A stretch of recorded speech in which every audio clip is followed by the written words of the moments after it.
Welcome to the Chief AI Officer podcast, where AI meets leadership. And here is your host, Sanjay Puri. Welcome to the CAIO podcast, where we delve deep into the world of Chief AI Officers, exploring their journeys, insights, and challenges in steering AI initiatives within your organizations.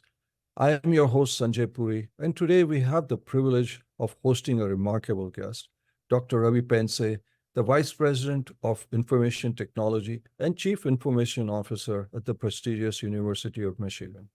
With a wealth of experience spanning leadership roles at institutions like Brown University and Wichita State University, Dr. Pendse brings invaluable insights and expertise to our conversation. His multifaceted background as a professor, researcher, teacher, and advisor to students makes him uniquely qualified to share his perspective on AI's transformative potential. So without further ado, let's dive into our insightful discussion with Dr. Ravi Pendse. Ravi, welcome to the CIO podcast. Yeah, Sanjay, it's a privilege and honor to be with you. And I have seen and heard your previous guests, and they've been all outstanding. So thank you for including me in that group. And I'm happy to share some of my ideas and launch into a really interesting discussion with you. Wonderful. Ravi, as you know, the past year and a half, AI has kind of taken the world by storm. AI has been around for a long period of time, but with GenAI, things have changed. And now there's a lot of focus in Fortune 500,000 companies, government institutions, including in universities and others, to designate people within their organization who could drive the leadership of AI. And so the reason we've done this podcast is to create a path for people who want to be in those kinds of leadership roles. That's one. Second is to engage and inform colleagues and peers of yours in other institutions, universities, others, who can learn from your experiences, etc. And finally, to attract talent, because AI talent should not be restricted to a few Silicon Valley companies. I think the AI talent that is there needs to know about the interesting, cool things, mission-critical things that are done by places like University of Michigan and other guests. So that's the purpose of this podcast. So to begin with, can you tell our listeners, and their global listeners around the world, AI enthusiasts, a little bit about your journey and how you found yourself at the forefront of technology leadership within University of Michigan? And thank you for that premise. And as you rightly pointed out, that AI has been around for a while, and and lately we've been talking about generative AI. And I would like to, if it's okay with you, provide you an interesting comparison that I think about a lot. I was around time when obviously internet was developed and introduced back in the late 60s. And when it came out around 69, for a number of years, that field was limited only to a few. Only few people could actually use the internet who understood some of these specialized Unix language commands and so on. It was not meant for everybody. Not everyone could use it. And then about 20 years later, the World Wide Web was introduced.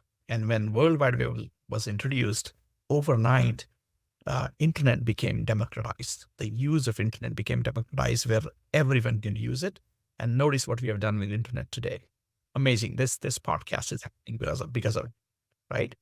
Similarly, what GenAI did to AI is exactly what World Wide Web did to internet.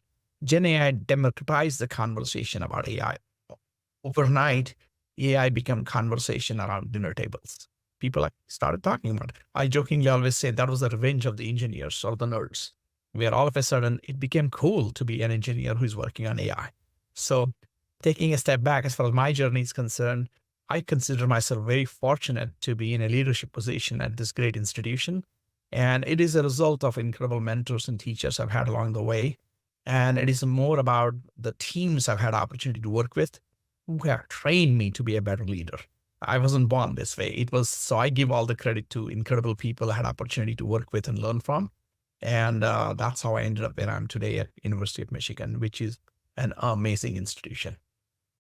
Well, it's very humble of you to say that. Ravi, What is your vision for integrating AI into the university's operations and academic pursuits? How do you visualize that?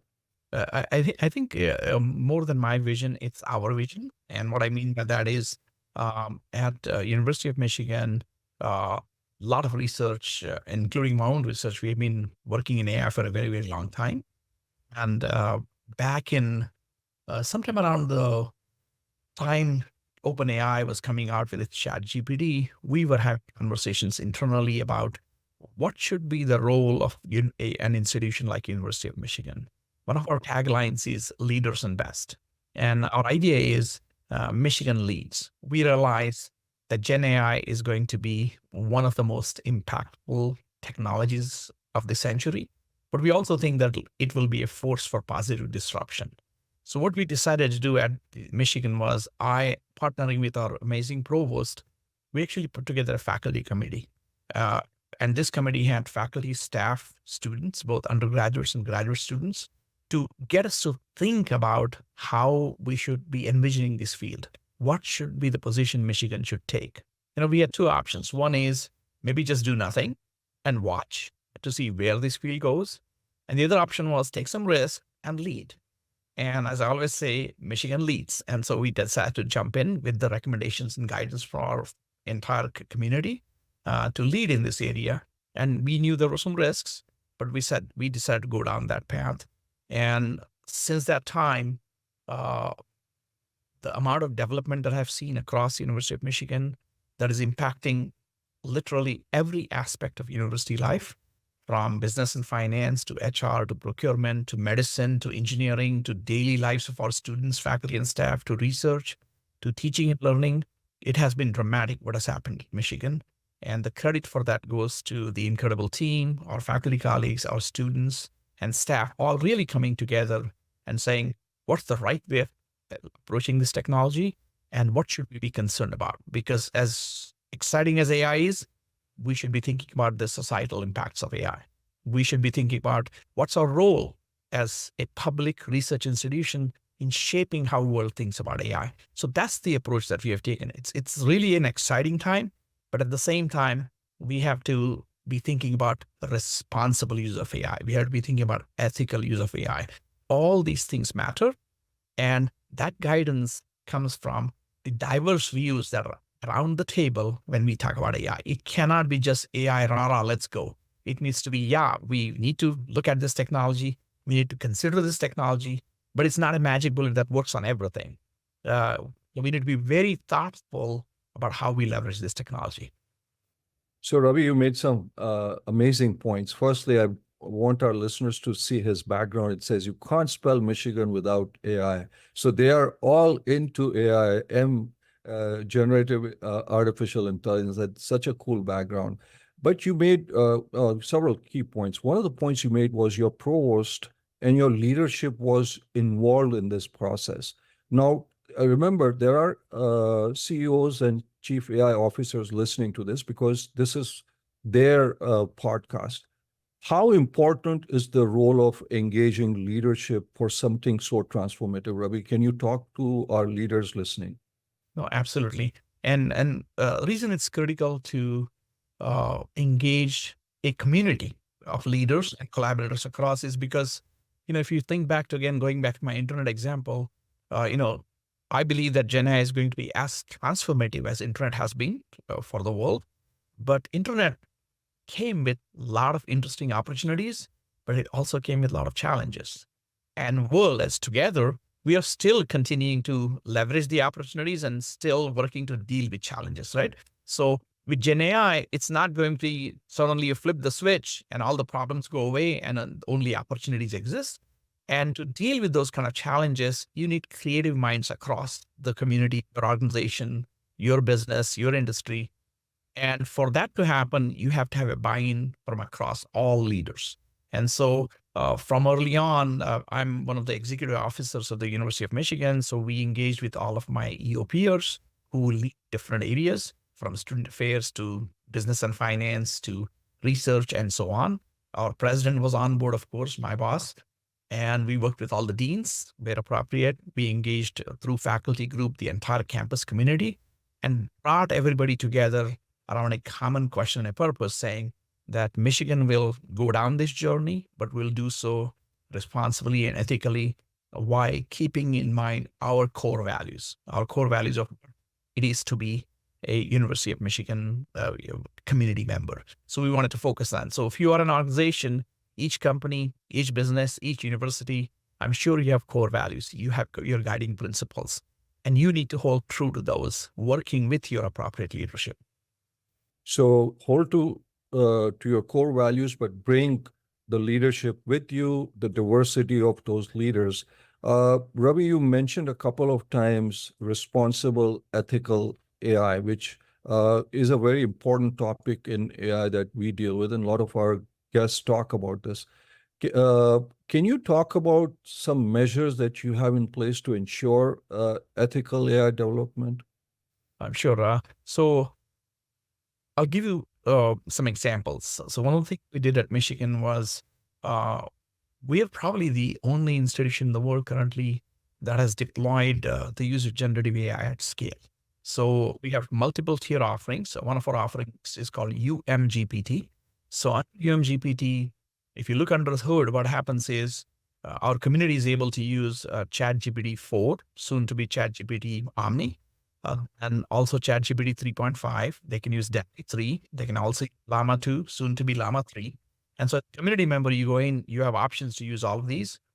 All of these are completely free. There is no cost for any community member. So over 100,000 people across this organization, and it's free to use for all of them. The reason that was important to us was at Michigan, we are heavily, one of our core values is equity. And what I mean by equity is we did not want a situation at Michigan where if you have money, you can use ChatGPT 4, you can pay for it. And if not, you go ahead and use this free version. That would not have been right by our core values. And that's why it's really, really important to us to maintain that equity of use across. The second thing that was important to us was the concept of accessibility. Many platforms that you can commercially use today are not accessible, for example, to people who are visually impaired. We wanted to make sure that Michigan's UMGPT platform can be used by all of our community members, including those who have impairments. So our platform actually supports all the appropriate screen readers. And as a result, people who have visual impairments can actually use it. So equity, accessibility, two of our key core values. The third thing was about privacy of the information that we are sharing. As you know, if you use some of the commercially available platforms, the information that you put in by way of questions you're asking can be, and most of the time will be used for training purposes and so on by appropriate vendors. That was critical to us. We wanted to make sure that if I'm a faculty member and I am, or a staff member, and we are putting some information in there, that is kept private to Michigan. So we built our own private instance with appropriate licenses. So where, as a Michigan community member, when you use UMGPT, when you, for example, put in some information that's very private to you, it remains private between you and the platform, and it is not being shared with whether it's OpenAI or Llama 2 or Meta. We fill in the appropriate vendors. That information is not going to them. As a result, it's private. So the three core values were privacy, equity, and accessibility. So the platform that we built was built on all three of those. And we believe that that's critical to how we approach all of these tools, right? And so when we think about the ethical part of it, while it is cool to maybe think of AI or generative AI as a tool for everything and every application, we need to be really, really thoughtful about it. And so we typically have this standing faculty committee that we take guidance from. So, for example, you may have a great idea about a certain experiment that you want to do, but before we support your work, we will have discussions with you. And if something feels a little out of line or different, we will have guidance from this committee to say, does this fit in with our values? And what's amazing to me is that we've been at this for more than a year, and not a single application has come to us where we have felt, let's pause, because I'm so grateful that our community is already very thoughtful. They think about these things. That's core to who we are, right? You don't want to launch into an application that's going to cause issues for other people. The other thing we think about when we think about ethics is, as a public institution, what is our role in the world? And what I mean by that is, uh, if I ask you a question, or if I ask your listeners a question to think about, what do they think is the global income for a, say, family of four, worldwide average family income for a family of four? The numbers that are generally mentioned are between $9,000 to $12,000 a year for a family of four, average global income. It's actually high. The reason it's high is because it includes US and Europe. If I take US and Europe out, that income drops to less than $3,000 a year for a family of four.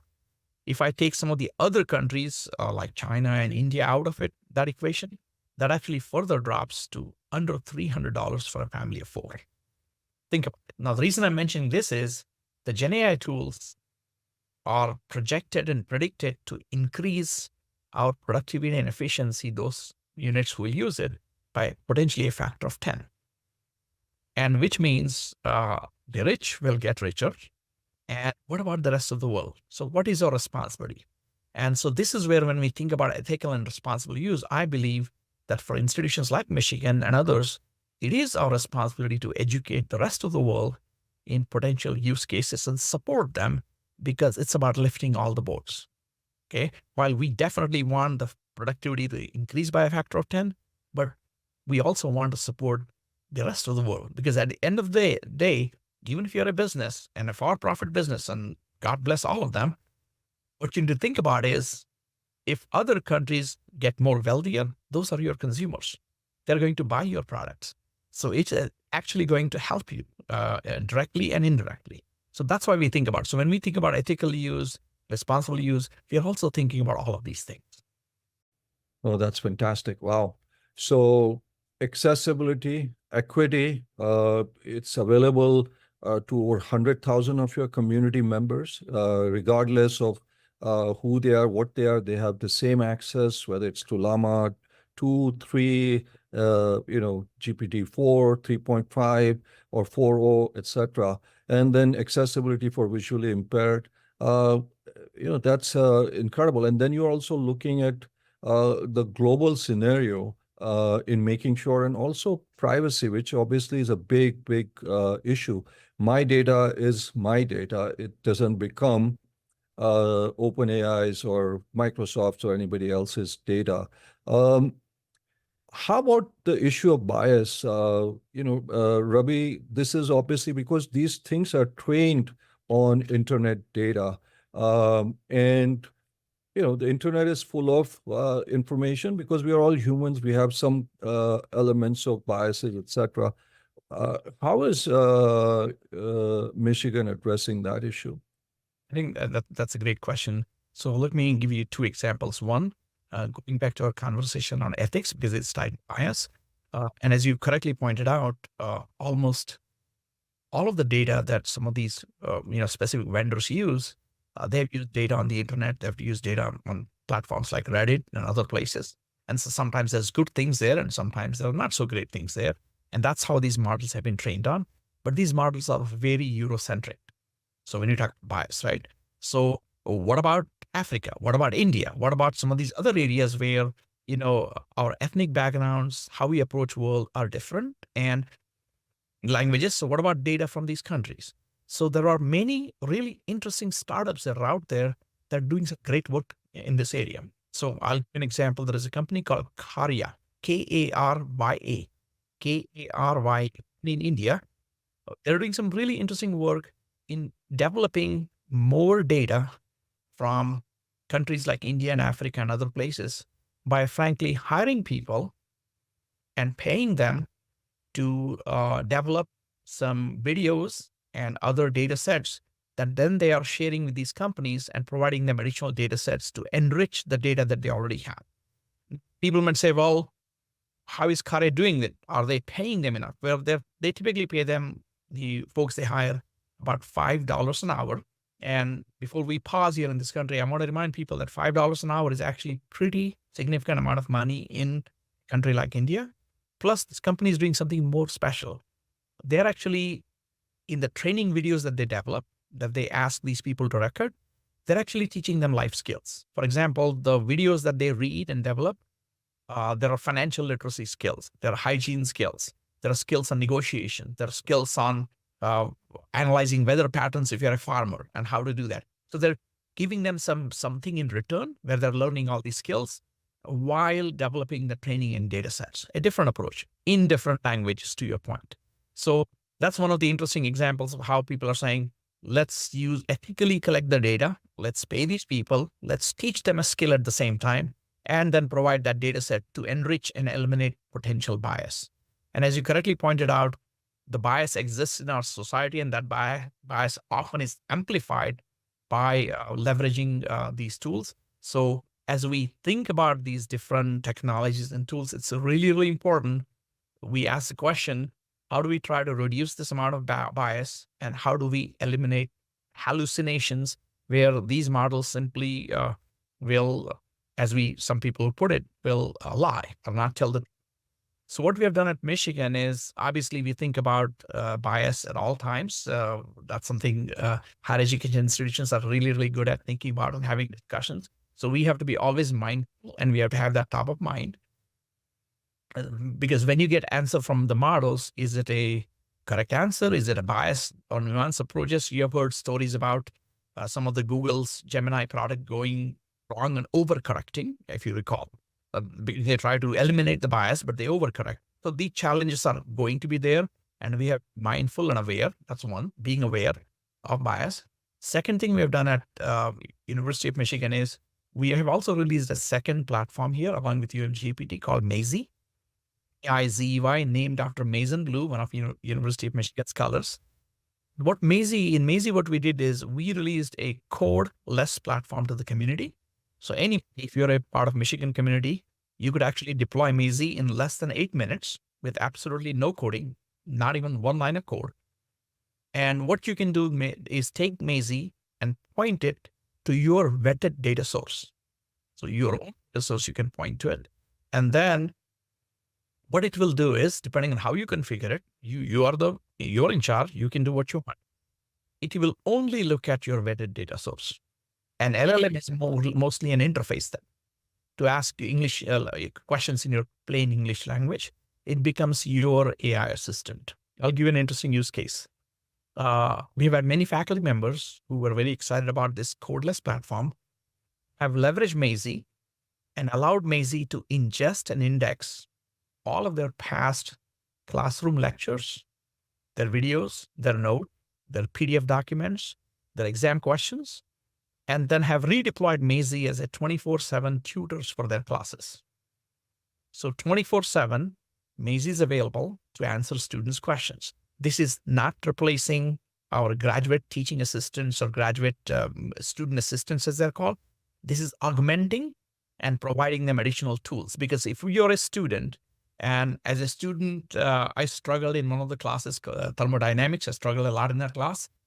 I would have loved to have a resource at 11 o'clock or 12 o'clock in the night when I was struggling. And so this allows you as a student to have access to the, essentially professor's notes. Maizey also have a verify this button, allowing you as a student, when you get the answer, to say, verify this, take you to the source as to where it got the information from, directly into the professor's notes, or wherever it is saying, I got it from Dr. Puri's lecture notes here. That's what it. And so it has been very, very, popular with students. Then we didn't stop there. Going back to that responsible use, we said, is this just a fad, or does this actually work? So working with our faculty colleagues in one of our schools, we did an analysis, working with them, where they analyzed data in 8 sections, 1,000 students total, and looked at, was Maizey actually helping students, this Maizey tutor? And what they found is that for students who are using Maizey, their grades improved between 5 to 9%, which is a significant improvement at Michigan, because Michigan students are already outstanding students. Michigan is a highly, highly selective institution, so which was very impressive. Also, importantly, Sanjay, it was saving faculty members between 9 and 12 hours per week in office hours. So they could use that time to spend more effectively with students who needed help, and frankly, also on their research. And so that was important. So that's one use case. And similarly, we have 2,500 other use cases where Maizey has been deployed across the institution. And going back to, again, how can we make a difference in the world and how can we do better? One of the things I learned, and you learn, right? You learn from each other by having these conversations. In one of the meetings, I learned, and I was frankly unaware of the fact that several billions of dollars a year go unused in Pell Grants across the country. And as we dig deeper as to why the case was, it was because there was many students who are simply not aware of it, or many parents who are not aware of it because of their background. Maybe they have not had a chance to go to college. Maybe they're from a single parent home, or maybe they've had a chance to go to college and still they're not aware because they're just busy. Maybe there's not enough guidance available. It could be many different things to many people. But I said, as a responsible public institution, what can we do about it? So I came back, and after that meeting, and I challenged my team saying, what could we do about this? Could we build a public Maizey where maybe Maizey learns about all the scholarships that are out there? And then a student anywhere who wants to go to college, could they maybe just type in their situation in a little chat box, and it will immediately find them all the scholarships that they may be eligible for very, very quickly. Not that you can't do that today, but this requires many, many, many months of research that one has to, with a lot of help. So we said, could we expedite this process? And they said, yeah, we could try. And I'm here to tell you that in the next few months, we'll be releasing a public Maizey, which will have over 5 million scholarships in it, ingested from across the country. And a student would be able to simply type in their situation, such as, I'm 16 years old, sophomore, this is my GPA, I'm interested in this field, and it will find them the scholarship links that they may be eligible for. Will it be perfect on day one? Likely not. It will get better over time as we use it. Will it miss some scholarship? For sure. Which will identify some scholarships incorrectly? Probably. But over time, the interface will get smarter and smarter, because that's what AI tools do, right? They learn and build. And that would be a game changer for a lot of students. And my challenge to my team was, even if 50 students can go to college as a result of this, it'll be worth the effort. Let's do it. And we're there now. And again, that's the idea of, as a public institution, how do you use these tools to do good for the society? That's societal implications, right? So hopefully this tool will assist with helping with that as well. So lots of different interesting work going on. And I'm happy to share other interesting applications of what we're doing with Maizey. I'm so excited about it. This fall, when students come to Michigan, every student, along with their email address, will have a personalized AI assistant for them, which will answer all questions related to Michigan. Because what happens is, Michigan is a large institution, and as a student, when you come, it can be an overwhelming experience for you. And this will help them contextually find what they're looking for very, very quickly. Just one more tool among many others to help them move along. Wow. I feel like I need to go back to school with the amazing things that you're doing, Ravi. No, I'm the team. I'm just the right place at the right time. So Just the team. I mean, what you're doing is remarkable. I mean, I understand what companies are doing, but Maizey is ingesting all this data. Think about the time you have freed up for the professors to do research and, other kinds of things that are there. And also save students so much time. They don't have to wait for the professor, schedule a time, this, that, incredible productivity for higher value work that you've created. And now you're creating this public Maizey, and this is available for anybody, not just University of Michigan. No, this will be for anybody, anywhere in the country, actually anywhere in the world. People who want to come to college here, they will be able to look up and see, are there scholarships available for people? I came to this country many, many, many years ago as an international student. And the standard line that time was, at least for us, was there are no scholarships available for international students. That's actually not true. This process, we learned that there are many really good scholarships available for international students to go to college anywhere, set up by some amazing benefactors. And that's one thing I love about this country, the generosity of people here, right? They want to help other people, which is just absolutely unmatched anywhere in the world, in my opinion. And so many generous people have set this up for people to go to college anywhere. So this wouldn't be for Michigan. It would be for wherever they need to go to college. Because, candidly, not everybody would be able to come to Michigan. and it needs to be available for everyone. So that's our goal. Oh, fantastic. You said 5 million potential scholarships and grants that are there for. So, leaders who are listening, thinking beyond the box, not just for your enterprise. I mean, he's, not thinking just University of Michigan. Ravi, when you were doing some of these things, and this is a question that's come in from one of our chief AIs, did you bring, were there interdisciplinary teams involved, or is it just, besides data scientists, did you have collaboration among faculty, developers, domain experts, etc.? Oh, absolutely. And you have to have collaboration across, right? And at an institution like Michigan, frankly, we enjoy working with people across, right?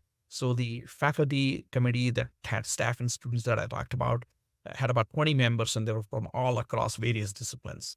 Then when we actually started building tools, we took the assistance of some of our brilliant faculty members who specialize in AI every day. We leveraged our full stack developers. We formed relationships across. We had our UI UX designers involved.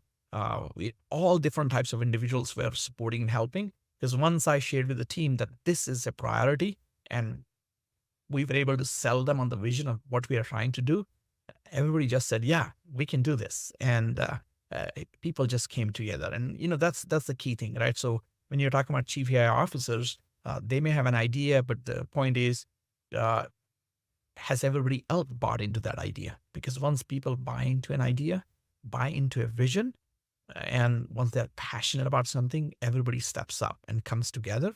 And you really, really need diverse set of ideas across tables, especially for a field like AI, which is disruptive, at the same time has potential challenges.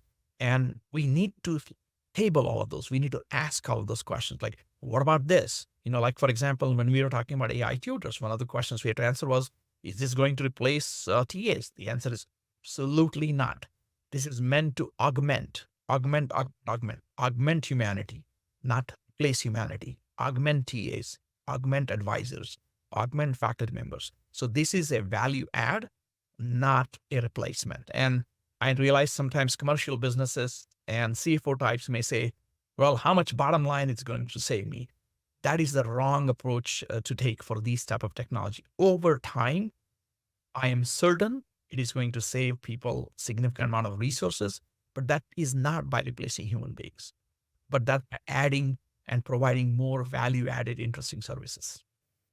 So augmented, have a strong interdisciplinary tools, Ravi.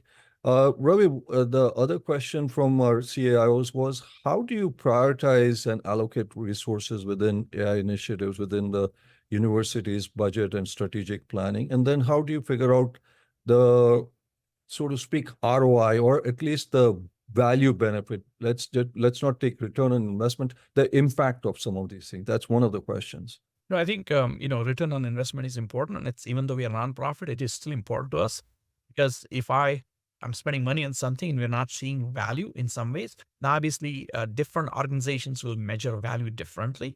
Like, it's important for us to measure the fact that our students have 24/7 help available now for the classes where it has been deployed, right? So now think about at 1:00 in the morning, you're a high-performing student and you're struggling with something and there is no help available. Is that going to potentially have a negative mental health impact on you?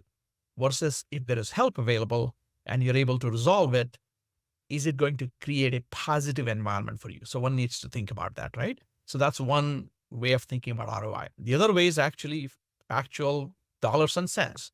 And I'll give one example. In my own organization, one of the things we do as an IT organization is when people have computing issues, they open tickets. And when they open tickets, somebody works on that ticket, the problem, and near the end of that ticket, if it's my turn to close that ticket, one of my responsibilities is to then write a summary of what was the issue, what was the underlying problem, how was it resolved, and then close that ticket. Now, that writing summary is important because that summary then becomes part of our knowledge base. So tomorrow, Ravi or somebody else has a similar problem, somebody can look at the knowledge base and say, oh, I know how to solve it. It's over there, and they just solve it, right? generally what was observed was people are not enthusiastic about writing summaries. They wanted to spend more time with customers and our community members, and they didn't necessarily enjoy this part.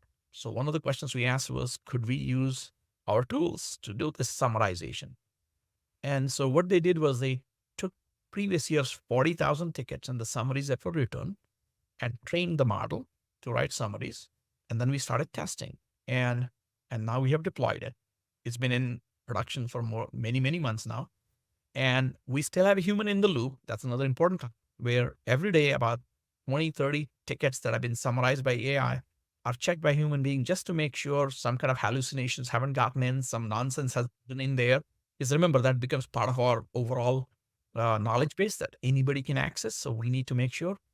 But what was most fascinating about it is what used to take before 20 to 30 minutes to write summaries is now being done in a matter of seconds. And now you multiply that by over 250,000 tickets that are University of Michigan across our institution, which is a large institution. So you're talking about hundreds of hours of staff time that has been saved that can be leveraged more effectively at many other areas. And so that's one example. Another example I can give you where it's monetary is in one of our areas, we use robotic process automation for billing purposes. And we currently pay several hundreds of thousands of dollars per year for that. We're able to deploy Maizey now, and Maizey is going to be able to do what was costing us about $500,000 a year. And the cost for Maizey will be under $5,000. Okay, so there are lots of opportunities like that if the right tool and the right people come together to deploy. And like I said, we have 2,500 active deployments of Maizey in a variety of different areas. And I could tell you story after story with some really incredible results. Wow, 2,500 active cases. You're doing preventive tickets. You're doing, just replacing RPA. Unbelievable. For some of the educational leaders who listen, and we've had, some of the universities that are very well known to you. In your view, what are some of the who have not been as successful? I mean, you obviously are a poster child for what to do. What are some of the significant barriers, Ravi, to AI adoption in some of these academic institutions, and how can they be overcome? I think the barriers are many because the institutions are different sizes and shapes, right? So one of the barriers, obviously, for some institution might be resources and resource constraints. Because let's face it, this may or may not be necessarily cheap, or how do you find resources for doing this? That was one of your questions before, right? So that's where having a buy-in from your leadership becomes critical. So the provost was involved, the president was involved, our CFO was involved, and they were very supportive. So when you have that kind of a structure with you, they will help you find resources. So that's important. So as you're thinking about higher education institution and a smaller institution, the resources may be very, very limited. And that's where you go beyond your institutions and form partnerships. So if you're in really small institutions, maybe 4 institutions in the area come together and not only combine their people resources, but potentially their financial resources. That's what I advise people. There are always Michigans of the world where we are happy to help. And I've been, talking to many institutions, and Michigan has been helping many institutions in terms of providing the support. The Maizey and other things that I told you about, currently it's Michigan's intellectual property. Our goal is to eventually actually open source it and make it available to anybody to use, not just higher ed institution, but anybody else. But what I don't like to do is just open source it because I feel when you open source something, it's like taking the code and throwing it over the wall and saying, good luck. These small institutions still won't be able to leverage it because they don't have people or people with expertise necessarily.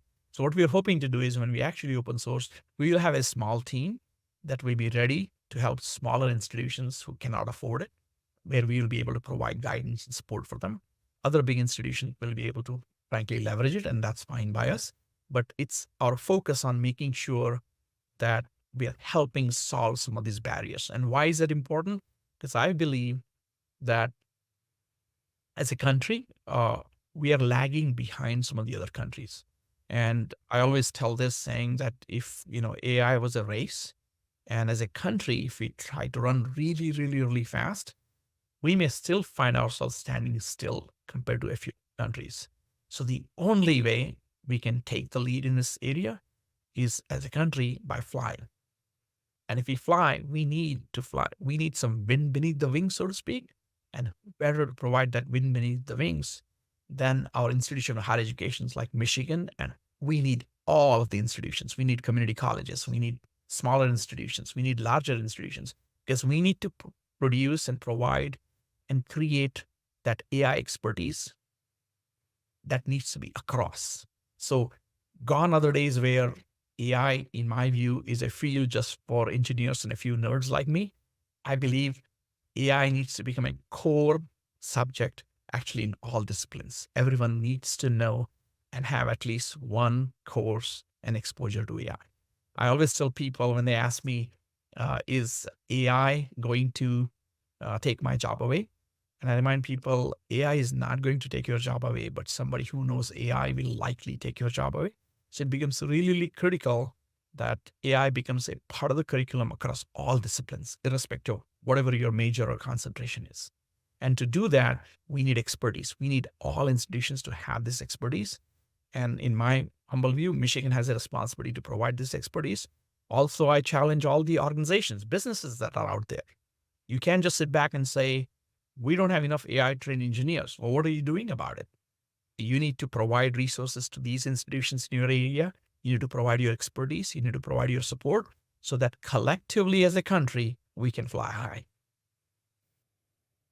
You made some very important points, Ravi, that I want to just come back to. You said there is a sense of urgency for us in this AI race. Even if we think we are ahead, we are still standing still because other countries are, not just standing still. And you talked about skills and what University of Michigan is doing. Others don't have the skills. You said the responsibility of companies. Companies will need to upskill, reskill, etc. Do you see some collaborative opportunities for academic institutions? Because on one hand, we hear McKinsey say there will be 60% job displacement, 30% job displacements, etc. But then you mentioned AI will not take your job, but the person who knows AI will take your job. So the best antidote to that is learn AI. So how do these companies stay ahead with the leadership that you have shown with Michigan? Yeah, I think it's through podcasts such as this. It's through partnership. It's through collaborating with each other. So Michigan, we have many partners that we work with. We are working with Microsoft. We are working with other vendors as well, and we are partnering with them. And all institutions, always have this idea of public-private partnership. And I like to talk about it as universities, federal government, and these key tech companies coming together and working together with a goal in terms of making AI the cornerstone of what we need to do. I mean, Oppenheimer was a big success as a movie recently. But if you think back to Manhattan Project and what happened during, and now we may agree or disagree with the nuclear, weapons and so on, but the context of Manhattan Project was country came together, these entities came together with a single focus of developing the bomb that time, right? And I'm saying here with AI, it's a similar call. We are at that inflection point as a country where the expertise from great institutions like Michigan and others, and we need everyone at the table, going back to that diverse views at the table, but working together with a common purpose, which means we need to have a national AI strategy, which means we need to be investing as a country. We need to be mindful. We need to have the right policies in place. So there's a lot of work that needs to be done. And right now we are talking about it, but we need to also get going. And Michigan is showing the example of how to get actually going and doing something. Well, Michigan definitely is. Ravi, one of the questions that has come in is about how do you look at the talent in your team? How do you decide who's the right person, whether it's a data science or others? As there are some CIOs that are trying to build a team, hire people, etc. You have been so successful. What would be your pointers for them? I think, again, really, I may sound like a broken record, but this is about, people coming together and inspiring them. Because face it, if somebody is determined to learn something and passionate about something, they'll oftentimes learn. So when we started this journey, among my team, we did not have any AI expertise. We had a lot of brilliant full stack developers. So what we did was when we started talking about AI and Gen AI, for a period of few weeks, we actually conducted classes on what is this thing called AI and how does this work and so on. We leveraged some of our faculty colleagues. I participated in some, others did, where we actually walked through and whiteboarded this thing called AI. We talked about what is generative AI. We thought about different things. We talked about one very key technology that we are leveraging in Maizey called RAG, RAG, or Retrieval Augmented Generation, is what we use to ensure that hallucinations are limited. We talked about RAG and on and on. And then we essentially took these brilliant, passionate individuals and we said, okay, now it's your baby. Let's see what you can do. And I have to be very candid. These folks have been working so passionately and so much in that field for the last year or so now. They could very easily teach me everything about AI now. I mean, they know far more than I ever will in the rest of my life because they became so excited about it. So if you are a company, look around you. There may be people in your own organization that may be really, really good. There may be amazing students and faculty in colleges around you that you can potentially leverage. And then you build that pipeline, right? So at Michigan, we have done that. We are also fortunate at Michigan because we have some incredible bright students that we can leverage. And so we do that a lot. Right now, summer is going on. We have hired over 100 interns, and many of them are working in this area because they all want to. So in fact, our decision was, how do we, take their enthusiasm? And I couldn't hire all 100 in AI. And so how do I take their enthusiasm and provide them enough opportunities where they can use AI, but they don't need to be an AI core team because there are many, many applications outside that where AI is being applied. That was very challenging. One of the hardest problems our team had to deal with. But we have some really incredible leaders who I'm fortunate that I get to work with, and they've been able to navigate that. So building that excitement, building and partnering with your higher education institutions or within your community. We have this thing called that we run. It's an 8-week AI challenge that we run where people volunteer for it if they are interested. And essentially what happens is every week they get an email with an AI task that collectively they work on it. And it has been so successful that we have ran, essentially think of it as sprints, 8-week sprints. We have ran multiple sprints of it. But what's beautiful is after every week, we have a new potential product that we are able to roll out. Wow. Wow. So you're saying there are many ways of getting that talent internally, externally, internships, academic institutions, etc. Ravi, you obviously are so very well versed in so many different areas, but how do you stay updated with this, the latest trends and best practices? Because and how do you disseminate that knowledge within the university? Because there's something happening almost, well, not even daily, something on the hour. You have multimodal, we have agents, you have super agents, as you said, RAG, you name it. There's so much going on. How do you stay updated? This is for our listeners. No, I understand. So obviously, at Michigan, we have a combined site, and I'm happy to share the link with you later on. But it's very easy to remember. Actually, it's GenAI, GenAI.umich.edu. So this is one site where all the information is shared about everything that's going on. That's one thing we do. Second thing we do is we have training sessions Monday through Thursday, where that we hold for faculty, staff, and students that go on year round. And all of the information that's shared there, questions that go back and end up on this website where people have that access to that information. We have videos that are being developed by faculty colleagues across, right? So we leverage those as well. So in my own personal case, each day, the more I read to find out how little I know. I'm by no means an AI expert ever. I never will be. I'm more of an AI student where I'm learning every day. So I travel a lot. I get to participate in many events along with my team. And in each of those events, you learn something that you didn't know. Like I told you about the Pell Grants. I didn't know. I just did not know. And I learned about it. And when I talked to our financial aid experts, they were like, duh, we knew about it.